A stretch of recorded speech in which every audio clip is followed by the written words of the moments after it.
Hello, hello. Good evening. Oh, okay, wait, I heard one or two. Good evening. Yes, hi everyone. Man, we're so happy to see everyone.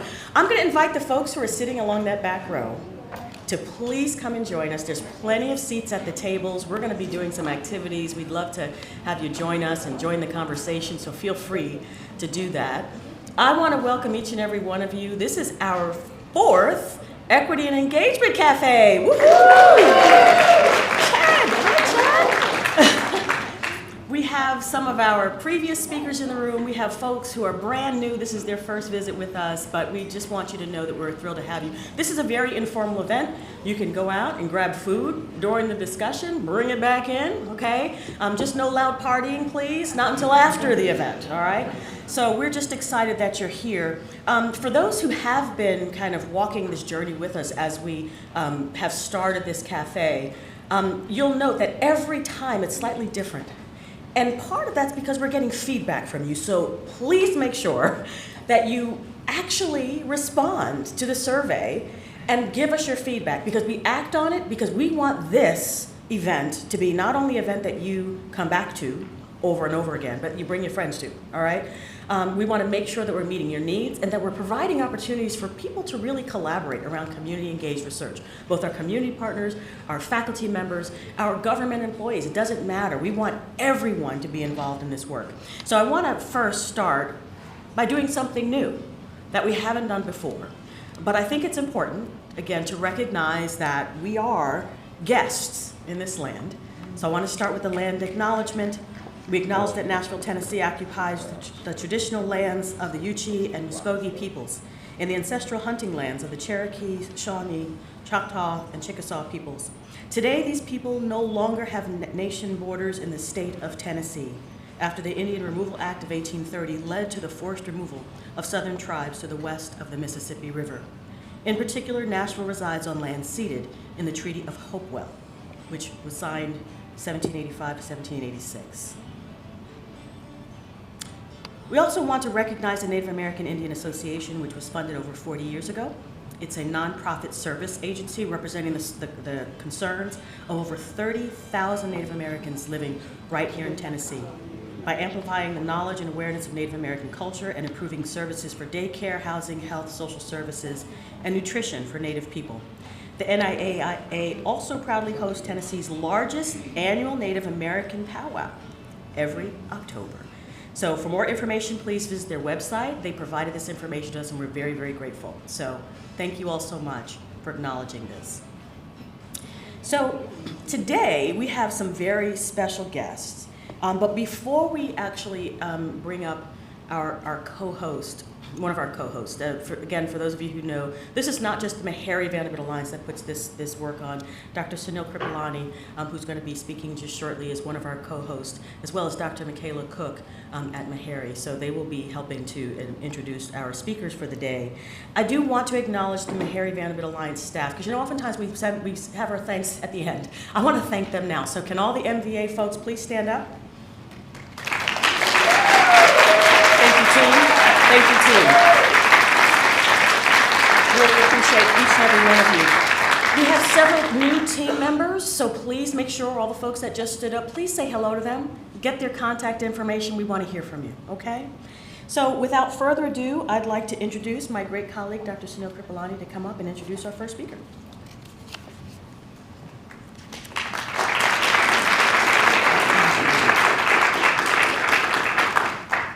Thanks so much. It's really a pleasure to introduce my friend and colleague, Dr. Rebecca Seelove, who is Director of the Center for Prevention Research at Tennessee State University. She earned her doctorate in social and clinical psychology from Vanderbilt and her MPH from St. Louis University. She worked for many years as a clinical psychologist focusing on children and families, including work in public schools, community mental health centers, children's hospitals, and even private practice.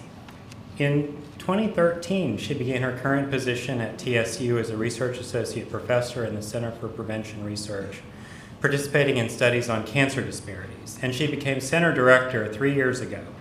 Her ongoing research focuses on health equity and including health promotion and behavior change implementation science, team science, and community-engaged research. She's an active mentor and strong advocate for addressing health disparities. Looking forward to hearing her comments today. Dr. Seelow?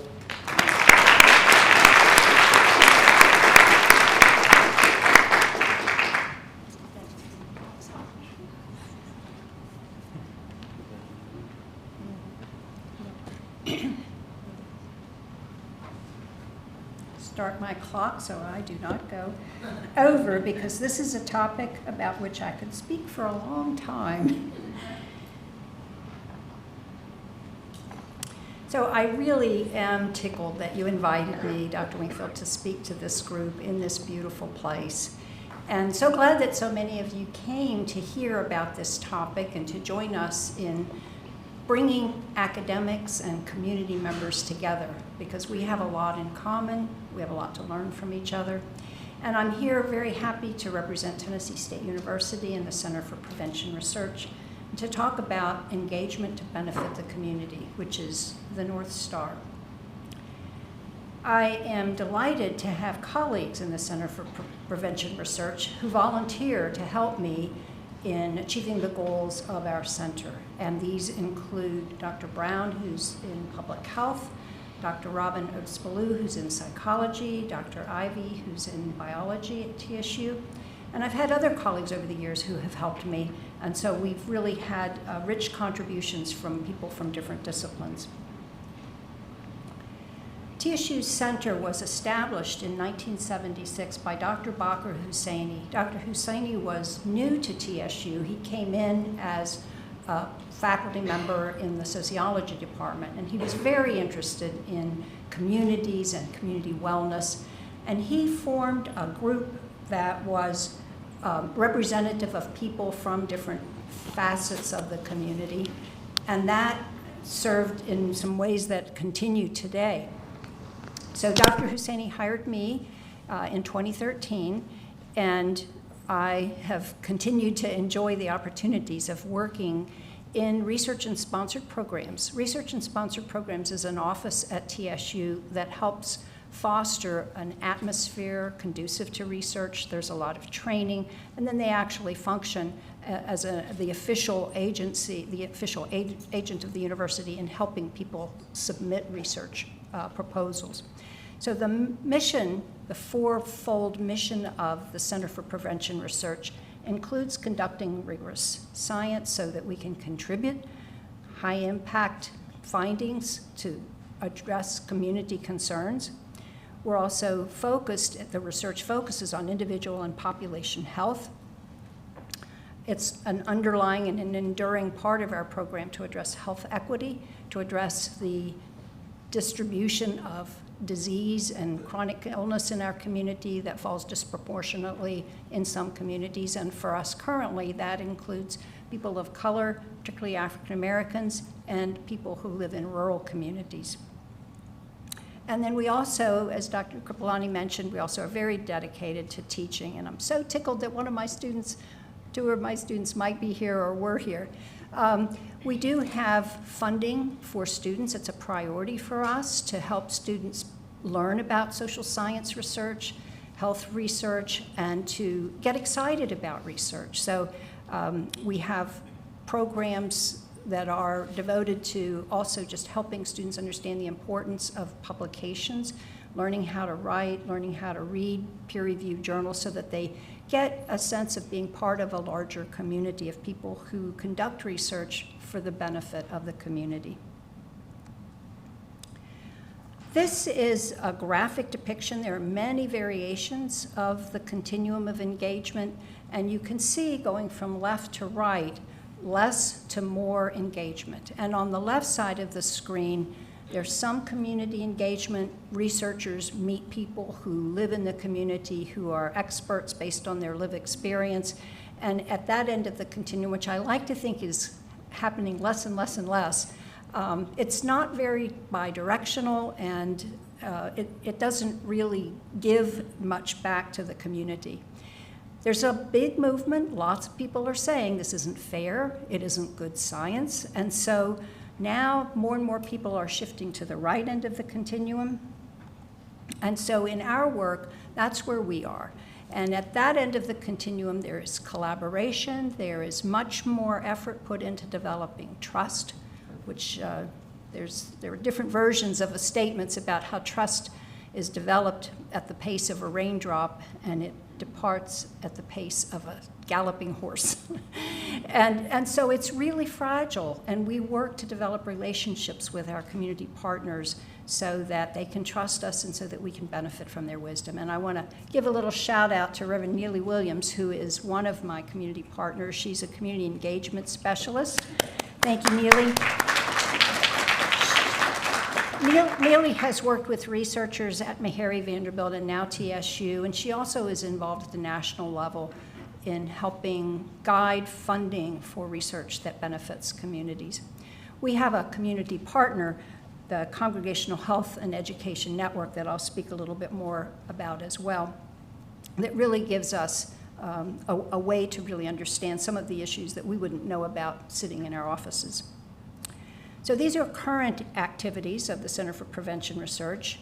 The Meharry-Vanderbilt TSU Cancer Partnership is what brought me to TSU in 2013. This is funded by the National Cancer Institute. This is in the maybe 22nd and a half year, and it's partly through that and the Meharry-Vanderbilt Alliance that I met Dr. Winkfield. The Cancer Partnership is designed to help build the capacity of its partners to address health disparities related to cancer. And so much of my work has involved partnerships with faculty from these three institutions, including Dr. David Schlunt, who is here from Vanderbilt. Thank you, David. And I think Dr. Leah Alexander might still be here somewhere, and she is from Meharry. And I enjoy working with both of them. And the second project that's on the slide is Engaging Partners in Caring Communities, EPIC, and it is funded by the National Institute of Minority Health and Health Disparities. And Reverend Neely and David Schlunt and Leah are all collaborators with me on that project, in addition to Dr. Jamal Gachet, who's at TSU, and Dr. Sharon Stone, who's at Vanderbilt.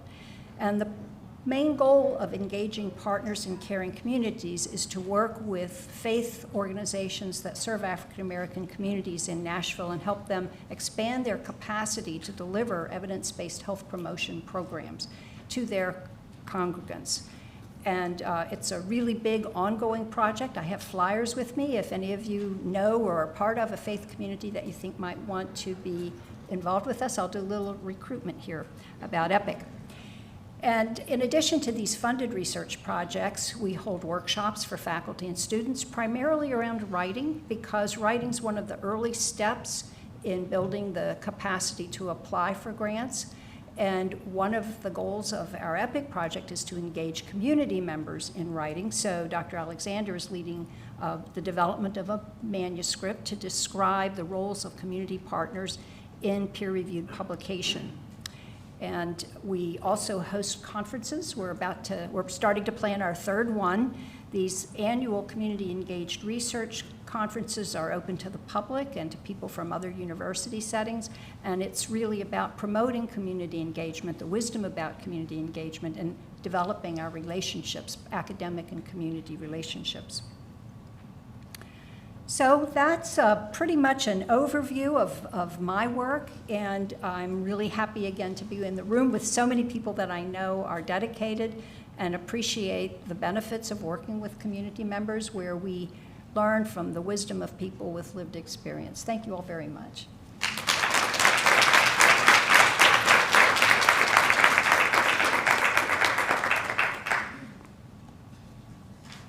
Good evening.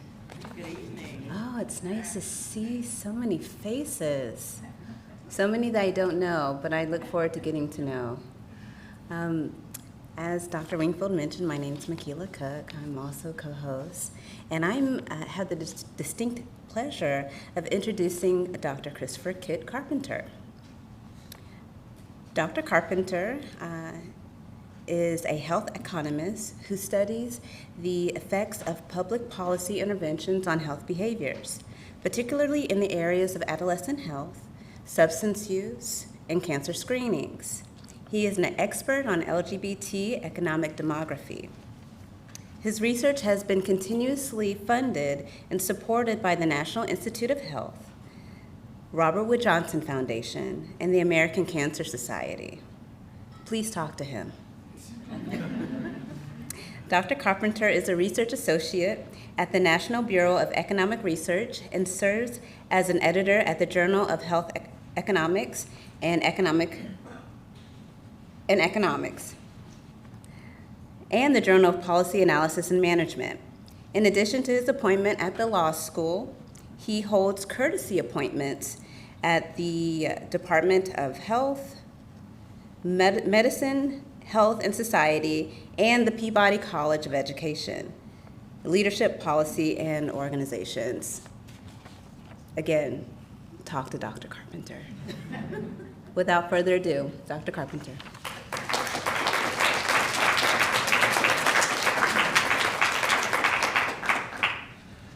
Hi, everyone. I'm Kit Carpenter. I use he, him pronouns. It's really a pleasure to spend the evening with you to talk about this initiative that I'm super passionate about and thrilled to have the opportunity to lead. So thank you for the invitation to spend time with you all. So the initiative is the Center for Research on Inequality in Health, and it is part of a broader set of initiatives that our university provost, Sibel Raver, has started as part of her Discovery-Vanderbilt initiative. So I thought I would tell you a little bit about it in 5 short pieces. So why we launched the center, or why the provost launched the center, what we're all about, who we are, including our associate director who is here with us tonight, where we operate, and kind of a timeline of what has happened. We're a brand new shop this year, so we're just getting started, and which means that it's an exciting time to be in community with you all, because we are just kind of, taking as many ideas as we can to make the thing that will have the most impact for the university and for the community.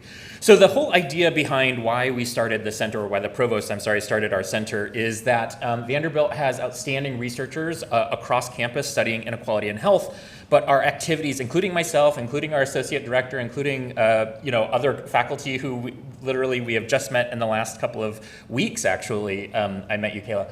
But our activities are actually not well coordinated, and that is harming us, because if we were more coordinated, we could amplify the impact of all of our work. So the main goal that you see are threefold. One is just to bring us together, so to break down these kind of artificial, barriers of school and department and discipline, and break those down and bring us together and realize that actually we're all kind of interested in the same thing. We might use different words to describe the things that we are interested in, or to describe the methods that we use to address these questions, but at heart we are interested in broadly the same thing.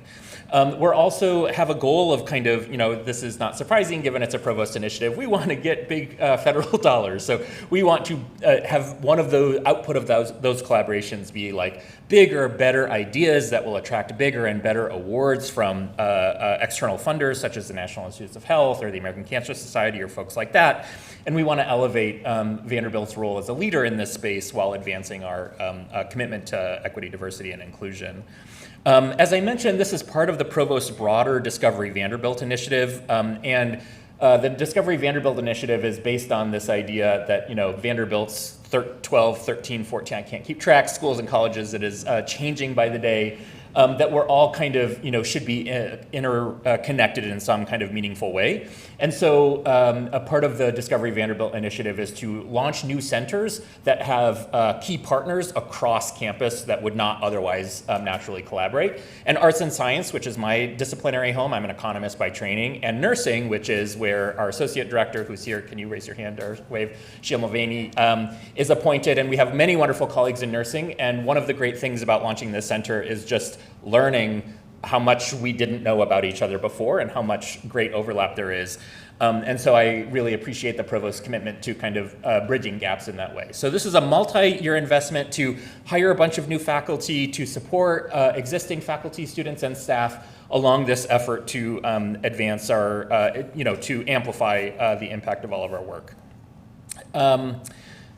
Let me tell you what we are doing to accomplish that goal. Oh, so we have 3 core foci within the center. So one of the areas of excellence is one that existed for quite a while before we got the center investment, and that is our commitment to LGBTQ plus health. That's my own area of research passion. So I have had the pleasure to direct our LGBTQ plus policy lab for about 7 years before we launched the center, and the policy lab still exists. We have economists and health services researchers and psychologists and epidemiologists and political scientists all kind of committed to understanding the causes and consequences of LGBTQ health. So why is it that different places have such starkly different policy stances towards queer communities, including the state of Tennessee, for example, and what is the relationship between those policy stances and the ability of marginalized communities to live full, open and healthy lives? So we have this longstanding interest in queer health, but we also have expanded our interest to look at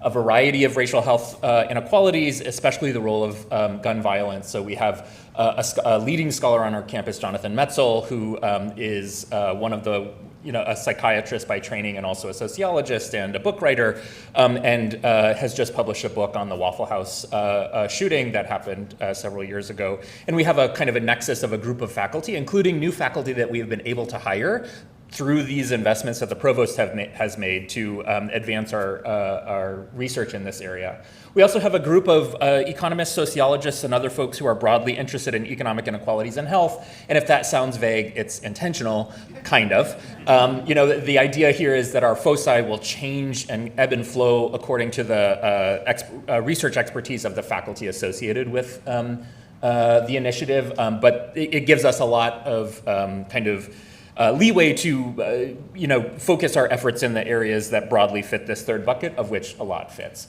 So as I said, we have been able to hire new faculty. We've hired 3 new faculty members. We bring folks together, and I'll show you literally photos of how we do that. We do a lot of grant writing and professional development for our research faculty, and we have a wonderful external seminar series that brings in top scholars and other public figures from around the United States. So our most recent one, and I really wish that I had a picture because we have wonderful pictures from it, but just not in this presentation, is that we had the good fortune 2 Wednesdays ago to have Admiral Rachel Levine visit to give a talk about the state of, so Admiral Rachel Levine, if you don't know, is the first openly transgender person to win Senate confirmation, Assistant Secretary of Health at the Department of Health and Human Services, and gave just a really wonderful talk about lived experience, also is a child and development psychiatrist by training, a lived experience, public policy, high-ranking federal government official, to bring all of that together and do that in Tennessee, where, of course, gender-affirming care is kind of, like as in many states, especially throughout the South, kind of very high at the policy agenda. So it was a very meaningful kind of event for the whole center to be able to take part in. We have a bunch of wonderful, actually let me not go by this because we have wonderful support staff, including our own Mikey Pastrana, who's here. You want to wave, Mikey? Mikey keeps our ship together and is here with us tonight. And we have a whole wonderful group of folks. This is just a handful of those folks. Jonathan Metzl is the person in the bottom right whose book I was referencing about the Waffle House shooting. Our 2 wonderful associate directors, Sheila, who's here tonight, and then Tara McKay, who couldn't join us tonight. And then lots of folks from across campus. Again, we're primarily social scientists in the College of Arts and Science and in the School of Nursing, not, let me say that there are many, many wonderful people who are committed to health equity across Vanderbilt's campus in other centers that are not dissimilarly named. And so a challenge and opportunity for us is to figure out how we leverage kind of both within Vanderbilt but across institution strengths so that we can really maximize the impact of our work, because that's certainly the goal of all of us in the center. If you're curious about us, we are uniquely difficult to find because we are in the center of Vanderbilt's historic core, which means that there's no parking within any reasonable distance to campus. That said, we're also, because we're in the center of historic core, that also means we're uniquely well situated by foot to get to our partners in nursing, which has better parking than us, to get to the med center folks, to get to the allied social sciences, et cetera. But we also have our weekly events also have Zoom options. So you can learn about the great events that we have. The Admiral Levine event did not have a Zoom option for a variety of reasons, but most of our weekly seminars do have a Zoom option. So if you're curious about what we do research in terms of our external speakers, you can go to the website, which will be up here in a moment, and sign up to join our Zooms. As I said, we just started, so we've been in existence for about a year. We have events every Wednesday, so our Wednesdays kind of trade off between the event on the left and the event on the right. So an event on the left, a typical, what you see on the left is professional development. You see the faculty in the center sitting around a table, and each week, somebody's research idea or grant idea is the focus of that week. So the benefit is that person gets the feedback of all of the other 12 to 15 people who have read that grant application, and they workshop that idea. And then we all give gentle critical feedback to that principal investigator about how to make that research better, how to increase the impact of that work, how to get it funded, et cetera. And then the picture on the right is our external seminar speakers. So we just reshape the room, we change the tables, and we have people can zoom in to hear the latest research from sociologists and epidemiologists and public health scholars from across the United States on topics of interest to the center. But also a key thing, this is curling. So a key thing that we have learned as well is really just to have events like this. So one of the things that works for us is that we're an in-person kind of shop, right? So especially post-COVID, we do have a Zoom option. It's great to make our events accessible to as many people as possible. But one of the things that really makes us work is the in-person component, to really be around the table, sharing a meal together to give feedback to each other. And also, doing things like this, where you meet folks that, you work literally just a building away, but you had no idea that they are working on topics that are actually quite similar to the topics that you are working on, but maybe from a different disciplinary lens. And so part of that is also just getting to know each other on a social level. And so we do things like social events to try to cultivate identity. And this was a really fun one for those of you that got on the ice, which did not include me because I would have fallen. Okay, so the website address is there on the far right. I encourage you to snap a photo of that. You can sign up to get on our email list. You can, we can send you a Zoom link if you're curious about our seminars. We're an academic year shop, so we are just finishing things up right now. We'll take the summer off, so to speak, and then we'll start again in the fall. And we'll have 2 semesters of hopefully great events, and would love to hear what you're interested in, which aspects you're interested in, but also invite you into the Zooms as well. Thank you so much for the opportunity.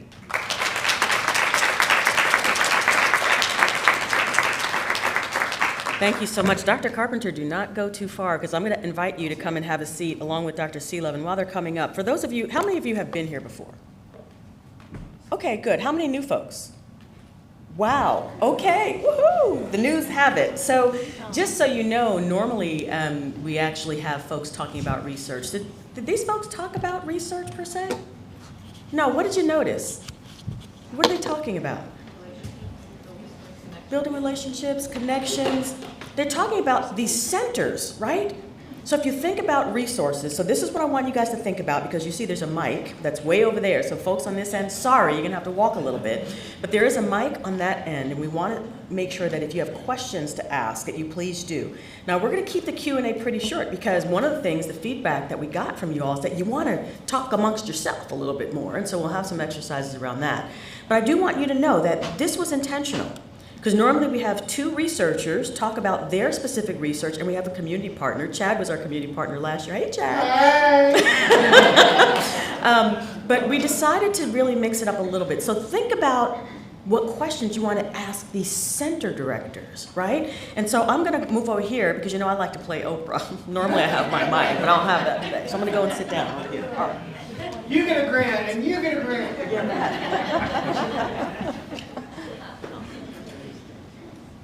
So just want to, again, thank both of you so much for your presentations, for sharing a little bit of information about the work that you all are doing as part of your centers, et cetera. I am going to ask this question, but I want you guys to think about it first, and because it's not an easy question to answer. I want you to think about what would health equity look like. Okay? So that's the long-term question. But I want to ask questions specific to the work that you all are doing in the center, because I think that's what these folks need to hear a little bit more about. I'm fascinated to learn a little bit more about the partnerships that you have, because you mentioned several, right? You do cancer, you do have faith-based organizations. How are you building those partnerships? Tell me a little bit about the work that you've done to do that.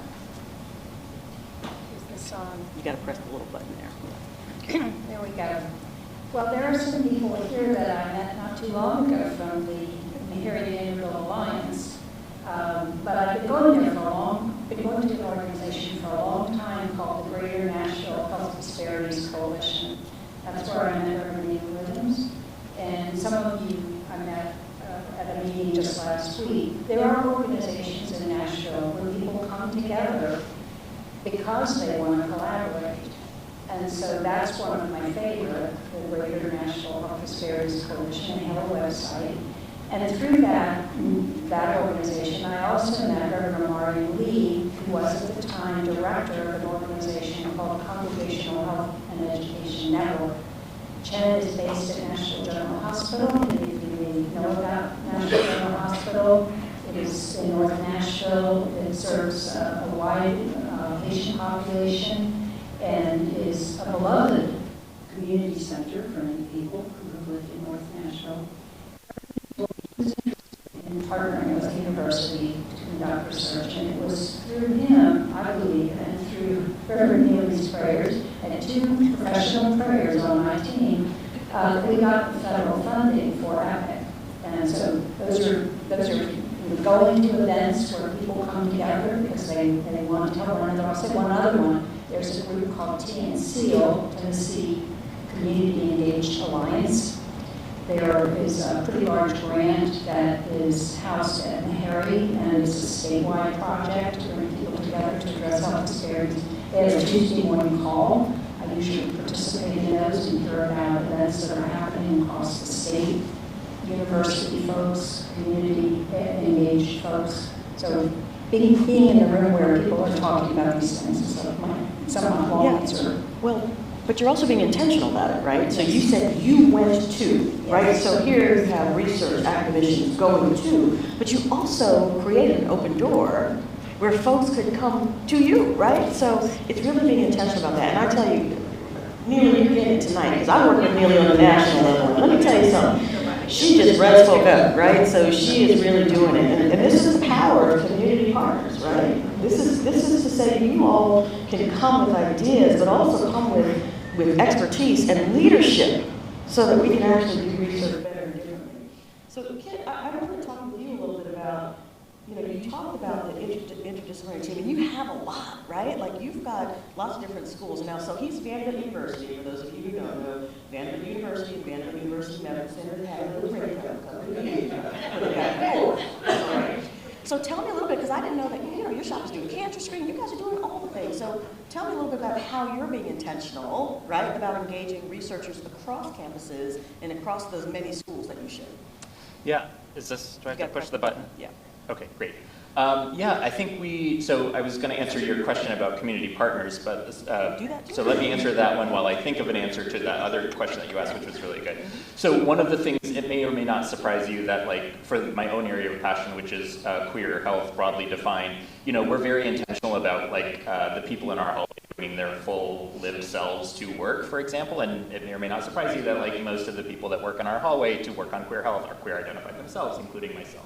So one of the ways that we are intentional is, like, making sure that everyone brings their full self to work, and that will include, other activities and organizations that they are passionate about in their advocacy part of their lives, which, like, starts at 5 p.m. and, doesn't begin until 5 p.m. because we always walk this very fine line between research and advocacy. But for many of those folks and for those activities that involves, like, working with community organizations through volunteering or that type, many of us have lived experiences that are related to the community organizations that we want to engage with. So for example, we have an annual holiday party, and our holiday party is a fundraiser for Oasis, which is the youth-focused LGBTQ. Is Pam Shepherd here, by the way, this evening? So things like that, which allow us to kind of be intentional in our working with community organizations. In bringing people together, that is a really good question. I mean, our hallway, literally we all lived in different parts of campus, so our hallway is a really good example in that our dean brought us together with the idea that open doors might lead to new collaborations. It was quite a big risk, so, like, literally I was in a building of, like, 45 economists, and I left that building. I left my tribe of economists so that, which actually if you've met economists, it wasn't that hard of a sell. But anyway, but I left my tribe to go down this new hallway where, like, instead my door opens to two sociologists, epidemiologists, a psychologist, et cetera, et cetera. That was a risk. I mean, it wasn't that big of a risk for me because I'm senior, but for the junior people in the hallway, that was a non-trivial risk on their part, right, to be away from their disciplinary tribe. And it is a risk that has paid off, and we've written grants together and papers together, et cetera, but somebody had to take the risk to see that it would bear fruit to begin with, and so that also required the vision of a senior administrator to, if you know anything about universities, space is a wildly precious thing, and so to give the space on loan from the university so that we could try this experiment was a real gift to us, and it thankfully has worked out. Yeah, so again, you hear the intentionality about it, although you might have been forced at first, but that's great, right? So sometimes it does take somebody who has a different type of vision to kind of work in this space. Don't forget, if you have a question, please run to the mic, because I'll see you. I'm going to come back to this question. So for those of you in the audience who don't know me, I'm a radiation oncologist, and so I'm a cancer physician, I'm a cancer researcher, I do a lot of implementation science. One of the areas is I try to focus on communities that have been very disenfranchised, and one of the populations is the trans population. But here in Tennessee, I must say, I'm really struggling a little bit with some of the policy piece. And I just, for instance, wrote a piece that got published in JAMA Oncology last Thursday that states that we need to do a better job, and it provides some clear policy roadblocks that we need to think about differently, how to ensure trans individuals have appropriate cancer care. Normally, when you have a publication that's high profile, the institution, right, goes everywhere. Wow. Wow. Okay. So, didn't happen this time. Tell me a little bit about how you do the policy work around your specific research. Now, we're not talking about research, not about the center, but this is your area of research, right? How do you do the work in Tennessee? It's very, very challenging. Which also means it's very, very important. So literally one of the ways you do the work is you realize that the importance of the work that we do here is so much bigger than the importance of doing it. I mean, most of the shops that do queer health actually are in Boston. The big ones are at Harvard, in Chicago, and in Los Angeles, and God love those people in those places. They're wonderful, but that's not where there are disparities in those places as well, but they don't face the same kind of structural policy-related challenges that those folks living and working in Tennessee. So part of it is just the recognition that the value of what we bring is bigger. And I don't particularly, so my colleagues would be much better to speak at this. So my colleague Kirsty Clark, who is a social and psychiatric epidemiologist, she's leading a K award, which is kind of a pathway to independence award from the National Institutes of Health. And part of her award is to recruit a cohort of queer identified hopefully they will become scholars, queer identified youth to learn about their suicidality. And so that is uniquely challenging in, especially trans-identified youth, it's uniquely challenging in the current environment, in part for reasons about privacy, about parental support, about parental consent, about forms and surveillance, about willingness to participate in a study that is funded by the federal government, who may have access to records about people in a place and time when so I don't have a great answer to this, but it very much goes to the heart of like what it means to, as an empirical social scientist, my big mantra, and I just taught today my last class on LGBTQ economics, is like being counted matters. Being counted matters. Like that's how we get resources. That's how we, are seen. It's important to answer surveys, et cetera, et cetera. But I can't really say that. It's becoming harder and harder to say that with a straight face in the state of Tennessee. Yes. Yeah. Yes. I'm going to the mic. Claudia. Yes, thank you. I would like to thank everybody for the wonderful panel. And Dr. Selov, can you hear me? No, turn my on. Let me see if I know how. Can somebody help me, please?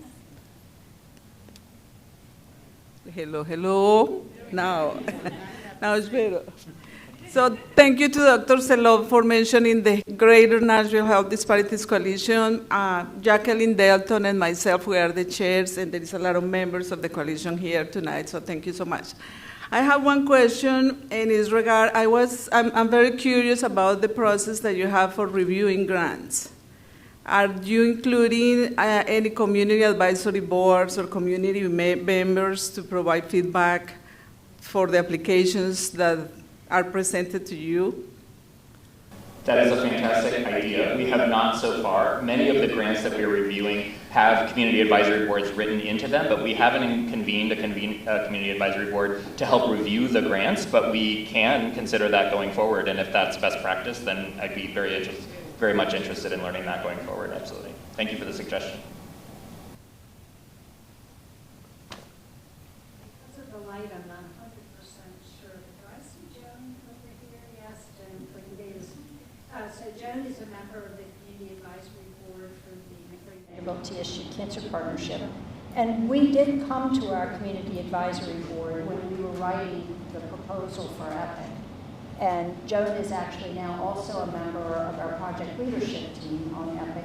We have 3 members of the Community Advisory Board along with 5 other people from community sectors who are part of the team that makes decisions about EPIC. So it is a model. Thank you for the question, Claudia. It is a great model to involve people with lived experience because we have so many blind spots, those of us in the university setting, and so we really appreciate. And Joan, you've been just a stalwart for both of those advisory boards. It's been a real pleasure to work with you. Yeah, that's a really important question, Claudia, is the work that we're doing, that Haley and I are doing at a national level with the core E, right? So patient-centered research, right?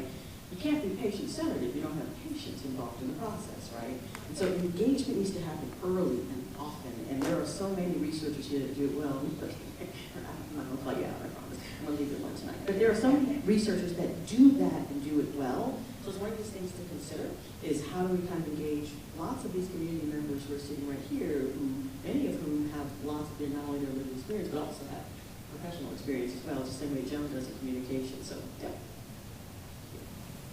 I'm Janet Schaus. I work at the Vanderbilt Kennedy Center as a part of the UCED, the University Center for Excellence in Developmental Disabilities. So my question is always going to be, are we including people with intellectual and developmental disabilities in our notions of health inequities and health disparities? I would say yes, and as a former stalker of the hallways where you are, that's where I did some of my graduate work. And I have, I think we haven't been as intentional as we could be, although I think the variety of people who participate in our programs would be inclusive.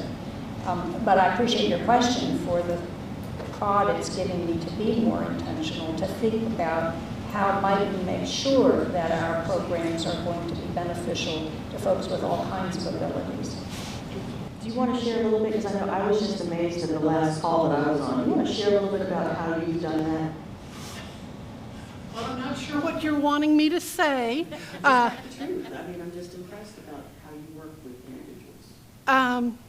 Well, my focus now is on improving health care, both physical health and mental health, for adults with intellectual and developmental disabilities, because what we know is most healthcare providers are not trained in adult.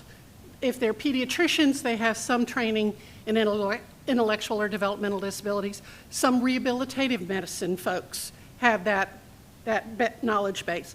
But for the most part, our families feel like, and I say that as the parent of a young adult on the autism spectrum, who has no functional means of communicating and has some significant behavioral challenges.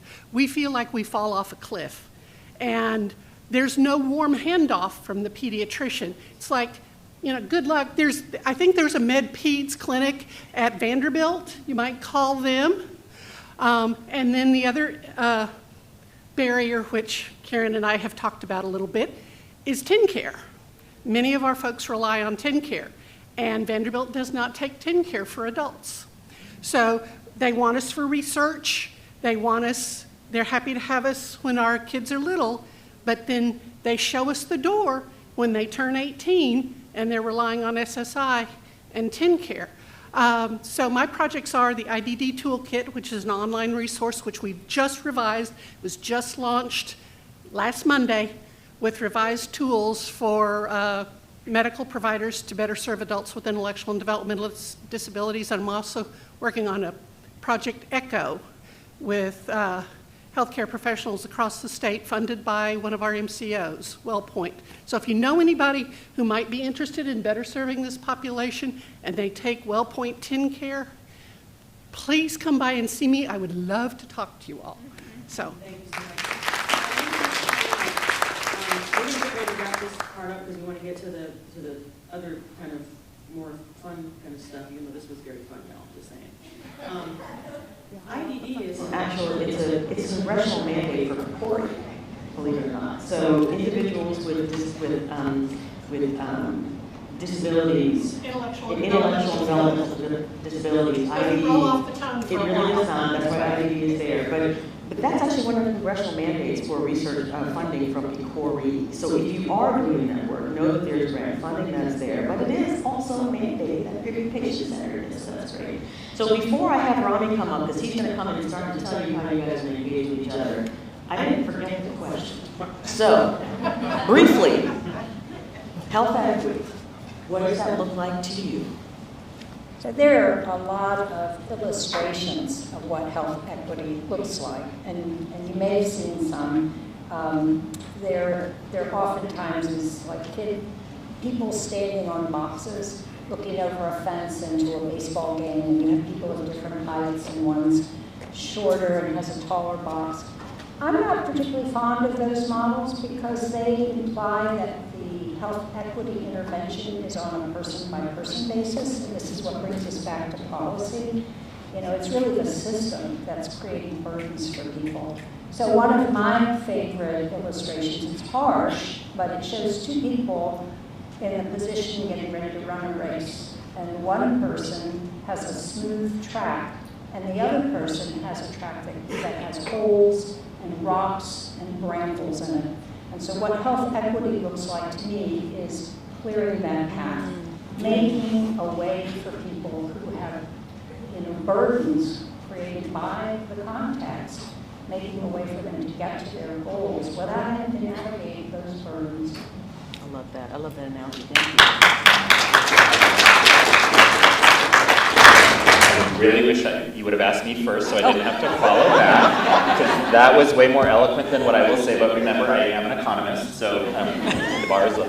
No, I was thinking actually of it's really low. So I was thinking actually of a better answer to your question about how we do the work, and I'm really interested to read your article about transgender care. And really one tangible way that we do the work that I think this relates to your question about what does that look like is, I'll tell you just how I have done the work, which is I refuse to write about trans people without having trans people on my co-author team.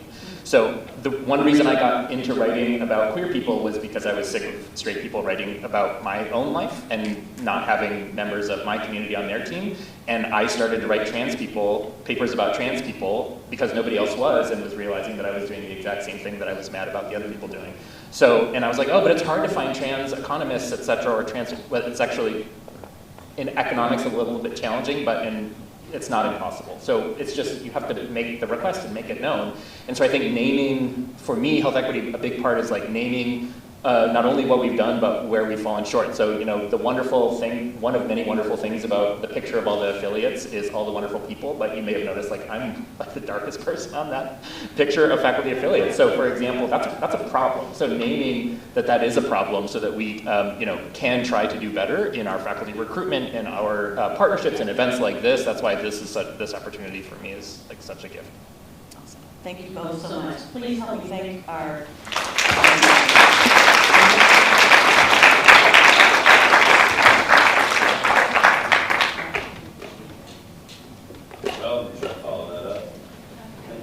panelists. This is a great presentation.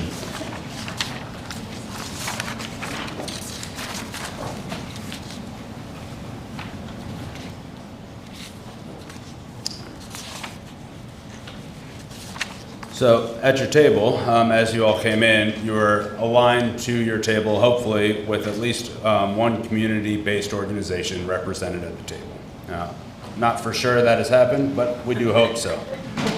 If not, we've left some vignettes at the table that you can use to represent a community-based organization in their stead. Now, what we'd like you to do over the next 30 minutes is work with your peers at the table and attempt to develop a plan to meet or at least attempt to develop a way forward to meeting the described needs of a community partner at your table.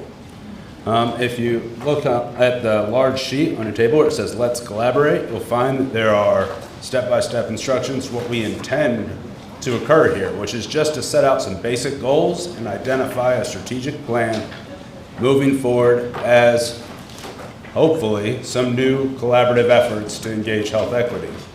On the back side of that, there is a templated logic model. You're welcome to use it if you like or not. That's your decision as a group. But we'd like to see you get together over the next 30 minutes and attempt to build a plan to engage in health equity starting tomorrow. We'll be circulating if there's any questions about the vignette or about the work at hand. We're happy to help.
All right, everyone. All right.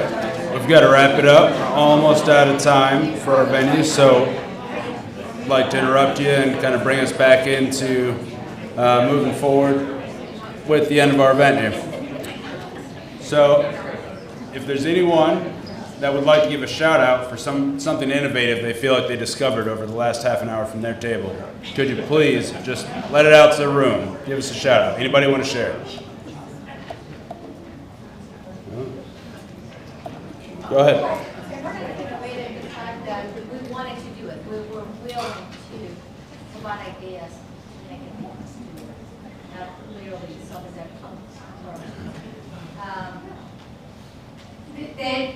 The fact that everybody was willing to participate and making sure that as a community we do something together, something that will be good and beneficial. Absolutely, and thank you guys all for showing up and really putting your best foot forward. And I think that's a great lesson we learned. Anybody else want to share a quick hit? Go ahead. Hi, my new colleagues at Blood Assurance were so great at describing the importance of donating blood. Donating blood can save 3 human lives, and that's super important. Just as taking off my researcher hat, just as a person, not having anyone who needed a blood transfusion in my life, just hearing that was really impactful for me. So I'm going to give extra credit to my students, if I'm allowed to anyway. I'm going to give extra credit to my students for donating blood. Absolutely. All right, last call. Anybody else want to pitch in their innovation from tonight's activity? At our table, we talked a lot about the importance of us maintaining community relationships post-funding cycle. And what that is, how do we do that in a way that's meaningful, respectful, and appreciative and valuing of the community? We've got to improve that. Yes, President. Thank you, ma'am. Yes, sustainability. So, as we wrap up tonight's events, I'd like to ask you all at your tables, if you can, please leave those cards. If you left a record, we'd love the data. We're going to try and work with it and help it to guide us going forward. Take a picture of it, leave the card on the table if you can. You'll notice up on our big screen, we've got the QR code for our post-event survey. Please do take that, tell us what you thought about tonight's event, what you'd like to see in the future, maybe some things that you got from attending here this evening or would like to see engendered at future events.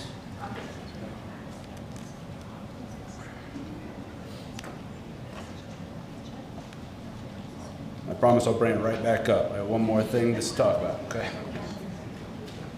All right, we have a couple of upcoming events that we'd really like you to get involved with. If you are faculty from Vanderbilt University Medical Center, Meharry Medical College, or are from TSU in the U54 grant partnership, you can participate in our faculty affiliate program. It's enrolling now. Please get in touch with our program director to move this forward. You can use the QR codes on the board to scan if that's something that fits your bill and you'd like to get involved. While you guys are doing that, I would like to close this out. So, I've got a couple of nice things to say. Thank you very much to our featured speakers, Dr. Carpenter, Dr. Sealove, and the contributions of Dr. Leachfield.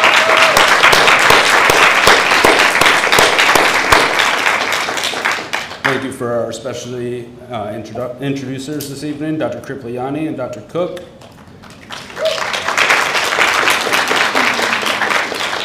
And lastly, of course, all of the wonderful MVA staff at the back of the room. Put this on.